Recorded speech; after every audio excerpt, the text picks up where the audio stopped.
بسم اللہ الرحمن الرحیم۔ کایا پلٹ، مصنف مظہر کلیم۔ یہ دن دارالحکومت کی تاریخ میں بدترین دن ثابت ہوا۔ ایک پراسرار طریقے سے دارالحکومت میں موجود افراد پر مایوسی اور دل شکستگی کا دورہ پڑا تھا۔ ہر شخص ایسا محسوس کر رہا تھا جیسے اس کا نروس بریک ڈاؤن ہو گیا ہو۔ بے شمار کاروں، بسوں، رکشا اور دیگر مشینی سواریوں کا ایکسیڈنٹ ہوئے۔ لوگ نہ جانے کیوں بری طرح خوفزدہ ہو گئے تھے۔ ہر شخص نامعلوم خوف میں مبتلا تھا۔ بے ضرر اور حقیر سے لے کر حقیر چیز سے بھی لوگ بری طرح خوفزدہ ہو رہے تھے، اور اس خوف اور دل شکستگی میں لمحہ بلمحہ اضافہ ہو رہا تھا۔ پھر دوپہر کے بعد تو بے شمار لوگوں کے شدت خوف سے ہارٹ فیل ہو گئے۔ ہر شخص انتہائی طور پر خوفزدہ تھا، مگر ہر شخص کا خوف مختلف نوعیت کا تھا۔ اپنی اپنی طبیعت کے مطابق لوگ اڑتی چڑیوں اور پرندوں سے لے کر چونٹی تک سے خوفزدہ تھے۔ بے شمار لوگ گھروں سے باہر نکل آئے کیونکہ چھت یا دیوار گرنے کا خوف ان پر طاری تھا۔ ہجوم اور افراتفری کی وجہ سے تمام دارالحکومت کا نظام یکلخت درہم برہم ہو گیا تھا۔ سارا دن یہی حالت رہی، لیکن جیسے ہی سورج غروب ہوا، آہستہ آہستہ خوف کے یہ جذبات ختم ہو گئے اور پھر رات کے وقت لوگ نارمل پوزیشن میں آ گئے۔ مگر اس دن لاکھوں آدمی افراتفری اور خوف ایکسیڈنٹ کے ہاتھوں ہلاک ہو چکے تھے۔ پورا شہر ایک ماتم کے خانے میں تبدیل ہو چکا تھا۔ ریڈیو سے لوگوں کو حوصلہ نہ ہارنے کی تلقین کی جا رہی تھی۔ ایسا محسوس ہو رہا تھا آج کے دن سورج نے روشنی کے ساتھ ساتھ خوف اور بزدلی کی بھی بارش کر دی ہو۔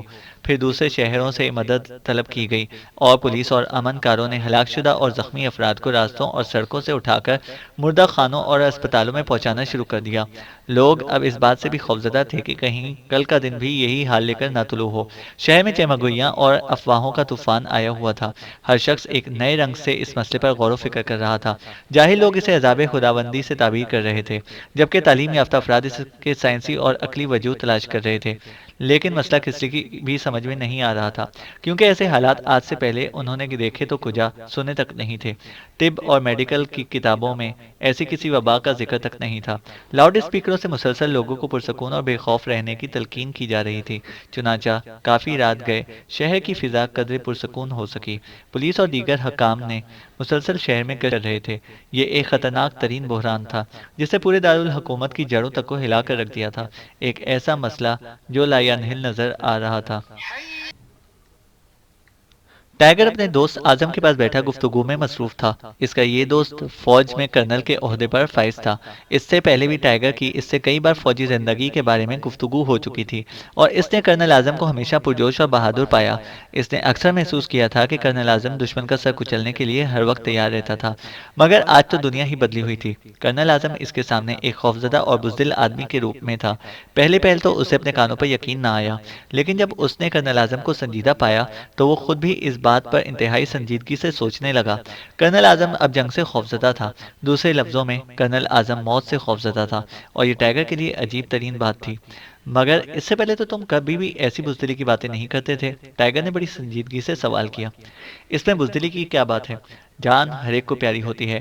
ہم کوئی قربانی کے بکرے تھوڑے ہیں کہ اپنے سے 5 گنا طاقتور دشمن کے سامنے آ جائیں اور وہ ہمیں بھیڑ بکریوں کی طرح ذبح کر دے، کرنل اعظم نے جواب دیا۔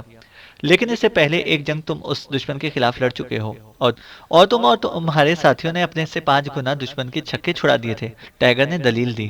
نہ جانے وہ کیسے دن تھے، شاید ہم پاگل تھے، ہمیں غلط گائیڈ کیا گیا تھا، ایک غلط جذبہ ہم میں پیدا کر کے ہمیں دشمن سے لڑایا گیا تھا۔ بہرحال اب میرا تو جی چاہتا ہے کہ فوج کی نوکری ہی چھوڑ کر پنساری کی دکان کھول لوں، ٹائیگر نے غصیلے لہجے میں اس کی بات کاٹ کر کہا، اور کرنل اعظم محجوب سا ہو گیا۔ تمہارے اندر یہ جذبہ کب پیدا ہوا ہے کہ تم دشمن کے سامنے حقیر ہو؟ ٹائیگر نے پوچھا۔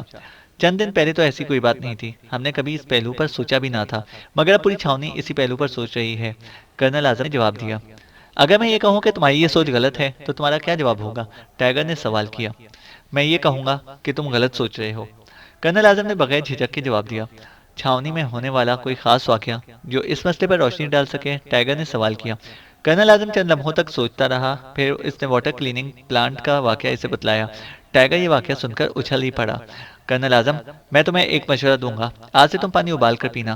میرا اندازہ ہے کہ پانی میں کچھ ملایا گیا ہے جس کے یہ نتائج تم پر مرتب ہو چکے ہیں۔ ٹائیگر نے جواب دیا، نہیں، پانی بالکل ٹھیک ہے، اسی خدشے کے تحت پانی کا تجزیہ کیا گیا تھا، مگر اس میں کسی ملاوٹ کے آثار نہیں پائے گئے۔ کرنل اعظم نے جواب دیا۔ ٹھیک ہے، تم ایسا کرو کہ پانی کی ایک بوتل مجھے لا دو، میں اپنے طور پر اس کا کیمیائی تجزیہ کروں گا۔ ٹائیگر نے بڑی سنجیدگی سے کہا۔ چھوڑو دوست، کس چکر میں پڑ گئے ہو؟ مجھے کوئی بیماری تو نہیں لگ گئی کہ پانی میں اس کی جراثیم ہوں گے؟ کرنل اعظم نے بات ٹالتے ہوئے کہا۔ نہیں، تم مجھے پانی کی ایک بوتل لا دو، ٹائیگر نے اپنی بات کا اصرار کیا۔ اچھا، اگر تم بضد ہو تو میں لا دیتا ہوں، کرنل اعظم نے اٹھتے ہوئے کہا، اور پھر چند لمحے بعد کرنل اعظم اندر سے پانی کی ایک بوتل لے آئے۔ یہ لو، اور اپنے تجربے کے نتائج سے مجھے بھی آگاہ کرنا، کرنل اعظم نے ہنستے ہوئے کہا جیسے وہ ٹائیگر کا مذاق اڑا رہا ہو۔ اچھا، اب مجھے اجازت دیجیے، میں پھر حاضر ہوں گا، ٹائیگر نے پانی کی بوتل اٹھاتے ہوئے کہا۔ اوکے، خدا حافظ، کرنل اعظم نے کہا، اور پھر ٹائیگر بوتل ہاتھ میں پکڑے ان کے کاٹیج سے باہر نکل آیا۔ اس نے پانی کی بوتل اپنے موٹر سائیکل کے پیچھے لٹکے ہوئے تھیلے میں ڈالی اور پھر موٹر سائیکل لے کر سیدھا شہر کی طرف چل دیا۔ شہر میں داخل ہوتے ہی اسے اچانک ڈاکٹر کی چپڑاسی کا خیال آ گیا، چنانچہ اس نے موٹر سائیکل کا رخ سرکولر روڈ کی طرف موڑ دیا۔ جلد ہی وہ ڈاکٹر خالد رشید کے مطب کے قریب پہنچ چکا تھا۔ اس نے موٹر سائیکل اسٹینڈ کی اور پھر دکان کے اندر داخل ہو گیا۔ سامنے ہی چپڑاسی اسٹول پر بیٹھا ہوا تھا۔ ٹائیگر کو اندر داخل ہوتے دیکھ کر وہ اٹھ کھڑا ہوا۔ ڈاکٹر صاحب ہیں؟ ٹائیگر نے پوچھا۔ نہیں، وہ آج صبح سے مطلب نہیں آئے، چپڑاسی نے کہا۔ تم نے کوئی مطلب کی بات سنی؟ ٹائیگر نے مسکراتے ہوئے چپڑاسی سے پوچھا۔ اور پہلے تو چپڑاسی نے خوش آمدانہ دانت نکال دیے اور پھر ٹائیگر کے چہرے پر سختی کے آثار دیکھ کر سنجیدہ ہو گیا۔ جناب، کل ڈاکٹر صاحب کسی کو فون کر رہے تھے، اس سے ایک بات میرے خیال میں آپ کے مطلب کی ہو سکتی ہے۔ چپڑاسی اب کافی ہوشیار ہو چکا تھا۔ بتلاؤ، مگر ذرا جلدی، میرے پاس وقت بہت کم ہے، ٹائیگر نے سرد لہجے میں کہا۔ ڈاکٹر صاحب کہہ رہے تھے کہ کل دارالحکومت پر تجربہ کرنا ہے، شدید ترین خوف کا تجربہ، اور اس سلسلے میں ڈاکٹر صاحب واٹر سپلائی ٹینک سے متعلق بھی بات کر رہے تھے، چپڑاسی نے اسے بتلایا۔ ٹائیگر اس کی اطلاع پر چونک پڑا، چند لمحوں تک سوچتا رہا اور پھر اس سے پوچھا، وہ کسی کو کہہ رہے تھے یا کسی کے جواب میں گفتگو کر رہے تھے؟ نہیں جناب، کسی کے جواب میں بات کر رہے تھے، کوئی باس ہے، اس سے گفتگو کر رہے تھے، چپڑاسی نے جواب دیا۔ اور کچھ؟ ٹائیگر نے پوچھا۔ جی نہیں، اور تو ایسی کوئی بات نہیں، بس یہی ایک بات تھی جس کا تعلق اس دکان سے نہیں تھا۔ ڈاکٹر صاحب کی رہائش کہاں ہے؟ ٹائیگر نے سوال کیا۔ مجھے علم نہیں، اور نہ ہی ڈاکٹر صاحب نے کبھی بتلایا، چپڑاسی نے جواب دیا۔ ٹائیگر چند لمحے سوچتا رہا اور اس نے پھر جیب میں ہاتھ ڈال کر چند نوٹ نکالے اور چپڑاسی کے ہاتھ میں تھما کر دکان سے باہر نکل آیا۔ وہ جلد از جلد رپورٹ عمران کو پہنچانا چاہتا تھا۔ اعلیٰ حکام کی ہنگامی میٹنگ ایوان صدر میں جاری تھی۔ عمران بھی بطور ایکس2 میٹنگ میں شامل تھا۔ صدر مملکت خود اس میٹنگ کی صدارت کر رہے تھے۔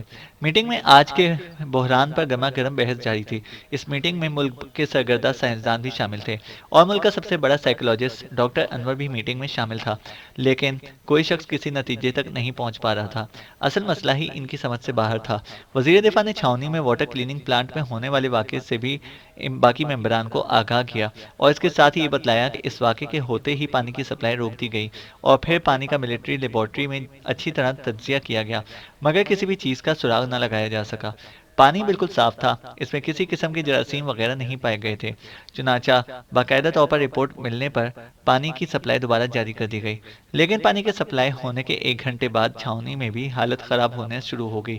فوجوں نے اسلحہ ہاتھ میں لینے سے انکار کر دیا اور اسلحے کو دیکھتے ہی خوف سے ان کے پسینے چھوٹنے لگ جاتے تھے۔ صرف 1 دن میں کمانڈر کے پاس ہزاروں آفیسرز اور سپاہیوں کے استعفے پہنچ گئے۔ وہ سب لوگ فوج کی نوکری چھوڑنا چاہتے تھے۔ چنانچہ یہ وجہ تھی کہ شہر میں زبردست بحران کے باوجود فوج کو طلب نہیں کیا گیا تھا، کیونکہ فوجیوں کی اپنی حالت بھی شہریوں سے کم نہیں تھی۔ آخر ہم کیا کریں؟ اس تمام واقعے کی کوئی نہ کوئی وجہ تو ضرور ہوگی۔ اگر ہم نے فوری طور پر اس کا تدارک نہ کیا تو پورا ملک تباہ ہو جائے گا، صدر مملکت نے جھنجھلا کر جواب دیا۔ تمام ممبران خاموش ہو گئے۔ آخر صدر مملکت نے ایکس2 کی طرف دیکھا۔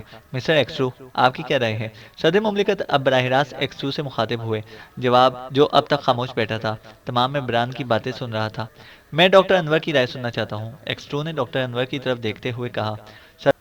صدر مملکت، خوف ایک فطری جذبہ ہے جو تھوڑا بہت ہر انسان میں پایا جاتا ہے۔ یہ کوئی ایسی بیماری نہیں جسے کسی بھی ذریعے سے پیدا کیا جا سکے، یہ ایک فطری امر ہے۔ آج کے بحران اور فوجی چھاؤنی کے متعلق رپورٹ سننے کے بعد میں اس نتیجے پر پہنچا ہوں کہ پراسرار طریقے سے ہمارے شہریوں اور فوجیوں پر خوف کا جذبہ اپنی شدت پر پہنچ گیا ہے۔ اس کی وجوہات کیا ہے؟ یہ نہ ہی سائیکولوجی بتا سکتی ہے اور نہ ہی میڈیکل سائنس، صرف میرا ایک اندازہ ہے، اور وہ یہ کہ دارالحکومت کی آب و ہوا میں اچانک کوئی ایسی تبدیلی آ گئی ہے یا پیدا کر دی گئی ہے جس کے نتیجے میں یہ حالات سامنے آئے ہیں، مگر اس تبدیلی کا کھوج لگانا چند گھنٹوں یا چند دنوں میں ممکن نہیں، اس کے لیے باقاعدہ طور پر تحقیقات کی جائے۔ ڈاکٹر انور نے تفصیل سے اپنی رائے بتلائی اور پھر بیٹھ گئے۔ ہو ہو سکتا ہے ڈاکٹر انور کہ آب و ہوا میں دانستہ طور پر تبدیلی پیدا کر دی گئی ہو؟ ایکس ٹو نے سوال کیا۔ نہیں جناب، میرے خیال میں یہ ناممکن ہے، ڈاکٹر انور نے جواب دیا۔ کیوں؟ جب آپ اپنے آپ کو کسی دوسری شخصیت کے روپ میں تبدیل کر سکتے ہیں تو آب و ہوا میں تبدیلی کیوں نہیں ہو سکتی؟ ایکس ٹو نے پراسرار لہجے میں کہا، اور دوسرے ہی لمحے اس نے ریوالور نکال کر ڈاکٹر انور پر تان دیا۔ تمام ممبر حیرت زدہ ہو گئے۔ ڈاکٹر انور بوکھلا کر کھڑا ہو گیا۔ خبردار ڈاکٹر انور، اگر آپ نے معمولی سی بھی حرکت کی تو میرا ریوالور خاموش نہیں رہے گا، ایکس ٹو نے چیتے کی طرح گراتے ہوئے کہا، اور پھر اس کے اشارے پر سیکورٹی گارڈ نے ڈاکٹر انور کو گھیر لیا۔ کیا بات ہے مسٹر ایکس ٹو، یہ آپ کیا کر رہے ہیں؟ ڈاکٹر انور ہمارے ملک کے مایہ ناز اور قابل فخر سائیکولوجسٹ ہیں۔ صدر مملکت نے بھی حیرت بھرے لہجے میں کہا، جی ہاں میں تسلیم کرتا ہوں، مگر یہ ڈاکٹر انور نہیں ہیں، بلکہ ڈاکٹر انور کے روپ میں مجرموں کا ایک آدمی ہے، ایکس ٹو نے جواب دیا، اور اس کے اس انکشاف پر تمام ممبر حیرت سے اچھل پڑے۔ اس کا میک اپ صاف کیا جائے، ایکس ٹو نے سیکورٹی گارڈ کے ایک آفیسر سے کہا۔ اسی لمحے ڈاکٹر انور کے چہرے پر تشنج کے آثار نمایاں ہوئے اور پھر اس کی حالت بدلنے لگی۔ تم لوگ قیامت تک نہیں سمجھ سکتے کہ تمہارے ساتھ کیا حشر ہونے والا ہے، اس نے اٹک اٹک کر کہا۔ ڈاکٹر انور کہاں ہیں؟ ایکس ٹو نے اس کے قریب آ کر سخت لہجے میں پوچھا۔ اسے میں نے مار دیا ہے اور اس کی لاش گڈھے میں بہا دی تھی، اس نے جواب دیا، اور پھر اس کا سر ڈھلک گیا، وہ ختم ہو چکا تھا اور اس کے جسم کا رنگ نیلا ہو چکا تھا۔ زہریلا کیپسول، ایکس ٹو نے بڑبڑاتے ہوئے کہا۔ یہ کیسے مرا؟ صدر مملکت نے ایکس ٹو کو بڑبڑاتے ہوئے دیکھا اور پھر پوچھا۔ اس نے مصنوعی دانت کے خول میں زہریلا کیپسول چھپا رکھا تھا، وہ نگل لیا، ایکس ٹو نے جواب دیا، اور پھر اس کے اشارے پر اس کی لاش سیکورٹی گارڈ اٹھا کر کمرے سے باہر نکل گئے۔ ہر شخص کی حیرت اور تعجب سے آنکھیں پھٹی ہوئی تھی۔ اس کا مطلب ہے کہ یہ بحران باقاعدہ سازش کے تحت پیدا کیا گیا تھا۔ سر رحمان نے سب سے پہلے خاموشی کا طلسم توڑا۔ جی ہاں سر رحمان، اب آپ صحیح نتیجے پر پہنچے۔ یہ دراصل ہمارے ملک کے خلاف ایک بھیانک سازش ہے۔ دشمن اس دفعہ ایک نئے روپ میں سامنے آئے ہیں۔ اس نے نہ تو ہنگامے کرائے اور نہ ہی اقتصادی بحران پیدا کیا۔ اس دفعہ دشمن نفسیاتی جنگ لڑ رہا ہے، اور آپ دیکھیں گے کہ وہ اب تک بے حد کامیاب رہا ہے۔ ہمارے فوجی اور دلیر عوام خوفزدہ اور بزدل ہو چکے ہیں۔ میرے خیال میں یہ سب کچھ ابھی تجرباتی پیمانے پر کیا جا رہا ہے۔ اب مجرموں کا نیا قدم پورے ملک اور پوری افواج پر حملہ ہوگا، نفسیاتی حملہ، اور ہمارا یہ حال ہے کہ ہمارے سائنسدان اور ڈاکٹر ابھی تک اس کی وجہ ہی نہیں سمجھ سکے کہ یہ نفسیاتی بحران کیسے پیدا ہوا۔ اب میں آپ کو بتلاتا ہوں کہ دشمن کے کسی ذہین سائنسدان نے ایک ایسی دوا ایجاد کر لی ہے جو انسانوں کے فطری جذبات میں شدت پیدا کر دیتی ہے۔ اس دوا سے، جو یقیناً نفسیاتی دنیا میں ایک تہلکہ مچا دینے والی ایجاد تھی، دشمنوں نے تقریبی کام لینا شروع کر دیا، اور حسب توقع اس کا پہلا نشانہ ہمارا ملک بنا۔ میرے چند ممبران کو سب سے پہلے پراسرار طور پر اغوا کر کے انہیں اس دوا کے انجیکشن دیے گئے۔ مقصد صرف یہ تھا کہ سیکرٹ سروس آڑے نہ آ سکے۔ نتیجے میں سیکرٹ سروس کے چند ممبران اس پراسرار بیماری میں مبتلا ہو گئے۔ میری سیکرٹ سروس کا ایک دلیر رکن اتنا بزدل ہو گیا کہ چپکلی سے بھی خوف کھانے لگا۔ پھر اس کا دوسرا تجربہ فوجی چھاؤنی پر کیا گیا، اور اب اس کا تجربہ پورے دارالحکومت پر کیا گیا ہے۔ اگر مجھے فوری طور پر پکڑے نہ گئے تو ان کا آئندہ اقدام کیا ہوگا، اس کا اندازہ آپ بہتر طور پر لگا سکتے ہیں۔ ایکسٹرو نے پوری تقریر ہی کر ڈالی۔ مجرم کہاں ہیں، اور اس بیماری کا سدباب کیسے کیا جا سکتا ہے؟ یہ مسائل تو ہنوز تشنا ہیں، سر سلطان نے جواب دیا۔ اتفاقی طور پر مجھے اس وبا کا علاج معلوم ہو گیا ہے، نتیجے میں میرے ممبر ٹھیک ہو گئے ہیں۔ ایکسٹرو نے پراسرار انداز میں انکشاف کیا، اور اس کے اس انکشاف پر تمام کو یوں چونکا دیا جیسے ان کے سروں پر ایٹم بم گر پڑا ہو۔ علاج معلوم ہو گیا ہے، ویری گڈ، سب کی زبان سے بے اختیار یہ الفاظ نکلے۔ فوراً بتلائیے وہ علاج کیا ہے۔ آپ اب تک خاموش بیٹھے تھے، صدر مملکت کا لہجہ پرجوش تھا۔ آپ حضرات نے میری پوری بات تو سنی ہی نہیں۔ وہ علاج میں نے اپنے ممبران پر آزمایا تو بالکل ٹھیک ہو گئے، مگر آج کے بحران میں نے وہی علاج جب دوسرے لوگوں پر آزمایا تو ان پر کوئی اثر نہیں ہوا۔ ایکسٹرو نے اپنی بات مکمل کی اور ناکامی کا سن کر مسرت سے کھلے ہوئے چہرے لٹک گئے۔ وہ علاج کیا تھا؟ وزیر دفاع نے سوال کیا۔ لیمن اسکویش، ایکسٹرو نے جواب دیا، اور لیمن اسکویش کا نام سن کر سر سلطان چونک پڑے اور پھر ان کے چہرے پر ایک مسکراہٹ سی دوڑ پڑی۔ لیمن اسکویش؟ سب حیرت سے چیخے۔ جی ہاں، لیمن اسکویش۔ لیمو میں موجود ایسڈ دراصل اس بیماری کا علاج تھا، اور میرے ممبران پر یہ تجربہ کامیاب رہا۔ تو پھر دوسرے لوگوں پر یہ ناکام کیوں رہا؟ سر رحمان نے حیرت سے بھرپور لہجے میں پوچھا۔ اس کی وجہ میری نظر میں یہ ہے کہ میرے ممبران پر جو دوا استعمال کی گئی تھی وہ عام شہریوں پر استعمال کی جانے والی دوا سے نوعیت میں مختلف تھی، کیونکہ میں نے دیکھا ہے کہ میرے ممبران پر جو دوا استعمال کی گئی تھی اس سے ان میں دو جذبات نے بیک وقت شدت اختیار کر لی، خوف اور بزدلی، جبکہ شہریوں میں صرف خوف کا جذبہ شدت اختیار کر گیا۔ ہو سکتا ہے کہ اس کا علاج مختلف ہو، ایکس ٹو نے جواب دیا۔ اب پھر مسئلہ تو ہنوز لیا نہیں رہا، صدر مملکت نے مایوس لہجے میں کہا۔ ہاں، ایک بات میں بتلانا چاہتا ہوں کہ فوجی چھاونی اور شہریوں پر جو دوا استعمال کی گئی ہے وہ پانی میں ملا کر دی گئی ہے، کیونکہ آج کے بحران سے پہلے میں نے ممبران کو تاکید کر دی تھی کہ وہ سرکاری نلوں کا پانی پینے سے گریز کریں، چنانچہ وہ محفوظ رہے۔ اور اس کے علاوہ آپ لوگوں نے خود محسوس کر لیا ہوگا کہ جن کوٹھیوں میں ان کے اپنے ٹیوب ویل کام کر رہے ہیں وہ اس بیماری سے محفوظ رہے ہیں، ایکس ٹو نے انکشاف کیا۔ مگر فوجی چھاونی کے پانی کا لیبارٹری تجزیہ کیا گیا تو وہ تو بالکل صاف تھا، وزیر دفاع نے اعتراض کیا۔ مسٹر منسٹر، بعض چیزیں ایسی ہیں جو کیمیائی تجزیے سے ظاہر نہیں ہوتی، ہو سکتا ہے یہ بیماری بھی ایسے کسی محلول سے پیدا کی گئی ہو، ایکس ٹو نے جواب دیا۔ مگر جب یہ دوا پانی میں ملائی گئی تو پھر سورج نکلنے کے بعد یہ کیوں پھیلی اور سورج غروب ہوتے ہی اس میں کمی کیوں آ گئی؟ ایک سائنسدان نے اعتراض کیا۔ میں سائنسدان نہیں ہوں، یہ مجرموں کی گرفتاری کے بعد علم ہوگا کہ ایسا کیوں ہوا، بہرحال اس کی بھی کوئی وجہ ضرور ہوگی۔ تو پھر فوری طور پر یہ اعلان کر دیا جائے کہ لوگ سرکاری نلوں سے پانی نہ پئیں، اور فوری طور پر شہر اور چھاونی کے واٹر ٹینکوں میں موجود تمام پانی کو ضائع کر دیا جائے تاکہ بعد میں تازہ پانی سپلائی کیا جا سکے، وزیر داخلہ نے تجویز پیش کی۔ جی ہاں، یہ ضروری ہے، اور دوسرا تمام واٹر ٹینکوں اور پلانٹس پر کڑی نگرانی کی جائے تاکہ بعد میں بھی کوئی دشمن ان میں وہ دوا نہ ملا سکے، ایکس ٹو نے جواب دیا۔ مجرموں کا کیا ہوگا؟ صدر مملکت نے سوال کیا۔ کیس چونکہ میرے ڈپارٹمنٹ کو سونپا جا چکا ہے، اس لیے ان کو گرفتار کرنا میری ذمہ داری ہے، اور یہ کام آپ مجھ پر چھوڑ دیں۔ انشاءاللہ جلد ہی میں مجرموں کو گرفتار کر لوں گا۔ سیکرٹ سروس اس سلسلے میں پوری طرح سرگرم ہے، ایکسو نے انہیں دلاسا دیا۔ ویری گڈ مسٹر ایکسو، آپ اس ملک کے لیے کتنے اہم ہیں، ہمیں ہر قدم پر اس کا احساس ہوتا ہے۔ یہ ہماری خوش قسمتی ہے کہ آپ جیسے ذہین لوگ ہماری قوم میں موجود ہیں، ورنہ دشمن اب تک ہمارا نہ جانے کیا حشر کر چکے ہوتے، صدر مملکت نے جذباتی لہجے میں کہا۔ اور واقعی سب ممبران کی نظروں میں ایکسو اور سیکرٹ سروس کے لیے تحسین کے جذبات نمایاں تھے۔ صدر مملکت نے ضروری احکام صادر کرنے کے بعد میٹنگ برخواست کر دی۔ فون کی گھنٹی جیسے ہی بجی، بلیک زیرو نے چونک کر ریسیور اٹھا لیا۔ ایکسو، اس نے سپاٹ لہجے میں کہا۔ میں جولیا بول رہی ہوں سر۔ دوسری طرف سے جولیا کی کپکپاتی ہوئی آواز سنائی دی، اور بلیک زیرو جولیا کی آواز سن کر چونک اٹھ کر سیدھا ہو گیا۔ جولیا، تم کہاں سے بول رہی ہو؟ اس نے اپنے لہجے کو سنبھالتے ہوئے پوچھا۔ سر، میں ہوٹل کنگ سے بول رہی ہوں، اور ابھی ابھی مجرموں کے ہیڈ کوارٹر سے جان بچا کر یہاں پہنچی ہوں، جولیا نے جواب دیا۔ کوڈ میں تفصیل بتاؤ، بلیک زیرو نے سخت لہجے میں سوال کیا۔ اور جولیا نے اپنے ہوش میں آنے سے لے کر ہوٹل کنگ تک پہنچنے تک کے تمام واقعات کوڈز میں بتا دیے۔ ہوں، تم یہ کوٹھی پہچانتی ہو؟ بلیک زیرو نے کچھ سوچتے ہوئے سوال کیا۔ جناب، میرا جہاں تک اندازہ ہے وہ سول لائنز کی تیسری رو تھی، اور کوٹھی میں دیکھ کر ہی بتا سکتی ہوں۔ میں جلدی میں اس کوٹھی کا نمبر وغیرہ چیک نہیں کر سکی، جولیا نے جواب دیا۔ جو کار تم نے استعمال کی تھی اس کا نمبر کیا تھا؟ بلیک زیرو نے سوال کیا۔ ان کاروں پر نمبر پلیٹ موجود نہیں تھی جناب، جولیا نے جواب دیا۔ باس کا حلیہ تفصیل سے بتاؤ، بلیک زیرو نے جواب دیا، اور جولیا باس کا حلیہ پوری تفصیل سے بتا دیا۔ اچھا، تم وہیں ٹھہرو، میں کیپٹن شکیل، صفدر اور تنویر کو بھیجتا ہوں، تم لوگ اس کوٹھی کا پتہ کرو، اور پھر جب تمہیں اس کوٹھی کے متعلق یقین ہو جائے تو مجھے واچ ٹرانسمیٹر کے ذریعے کانٹیکٹ کر کے مزید ہدایات لے لینا۔ بلیک زیرو نے جولیا سے کہا اور پھر ریسیور رکھ دیا۔ اسے جولیا کے اس فون سے بے حد خوشی ہوئی تھی۔ جولیا نہ صرف اکیلی دشمنوں کے اڈے سے فرار ہونے میں کامیاب ہو گئی تھی، بلکہ اس طرح مجرموں کا ہیڈ کوارٹر بھی نظروں میں آ گیا تھا، اور یہ ایک اہم انکشاف تھا۔ مگر اس کے ساتھ ساتھ اسے یہ بھی خیال آ رہا تھا کہ جولیا کے کامیاب فرار کے بعد مجرموں نے یقیناً جتنی جلدی ہو سکا وہ اڈا خالی کرنے کی کوشش کی ہوگی۔ بہرحال چیکنگ تو اولین فرض تھا، ہو سکتا ہے مجرم اپنی طاقت کے الزام میں ابھی تک وہیں ہوں۔ اس نے ریسیور اٹھایا اور پھر باری باری کیپٹن شکیل، تنویر اور صفدر کو ہوٹل کنگ میں جولیا سے ملنے کی ہدایات دی۔ وہ اب عمران کا انتظار کرنے لگا تھا۔ عمران ہنگامی میٹنگ میں تھا، اور اس دوران بلیک زیرو اس سے کانٹیکٹ بھی نہیں کر سکتا تھا، اس لیے اس نے انتظار مناسب سمجھا۔ تقریباً 15 منٹ بعد عمران کمرے میں داخل ہوا۔ وہ ابھی تک ایک سو کے مخصوص لباس میں تھا۔ کوئی نئی خبر بلیک زیرو؟